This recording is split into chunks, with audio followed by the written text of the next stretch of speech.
Hello, আমি রিতিশা রাত্রি। আমি অনেকদিন ধরেই বাইরে পড়ার জন্য চেষ্টা করছি। তারপরে আমি রাশিয়া পড়ার কথা চিন্তা করলাম। আর বিভিন্ন সূত্রে বা বিভিন্ন জায়গায় খবরাখবর নিয়ে আমি রাশিয়ান সেন্টার ফর এডুকেশন এর খবর পেলাম। আর এটার খবর পাওয়ার পরে আমার মনে হলো যে এখানে সুযোগ সুবিধা ভালো। আর এখানে একজন রাশিয়ান ম্যাম আছে। ওনার কাছ থেকে জানতে পারলে বেশি ভালো হবে। আমি এখানে আসি, ম্যামের সাথে কথা বলি। ম্যাম সবকিছু বুঝিয়ে বলে কোনটা আমার জন্য ভালো হবে, কোনটা আমার পড়া উচিত, বা কেমন খরচ হবে বা কি করতে হবে সবকিছু ম্যাম বুঝিয়ে বলে এবং আমরা প্রসেস করা শুরু করে দিই। আহ, আমি ইনভিটেশন পাওয়ার সাথে সাথেই ম্যাম বলে তুমি আমার অফিসে আসো।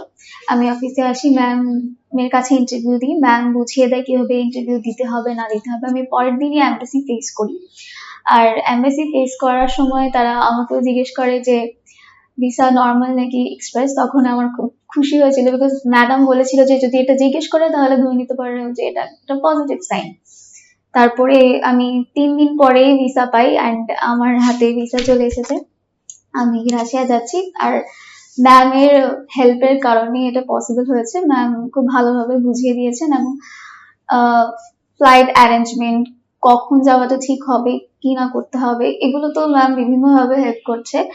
আহ, আমি খুব খুশি ভিসা পেয়ে রাশিয়া যেতে পেরে, রাশিয়া গিয়ে মেডিকেল করতে পেরে। I am very happy.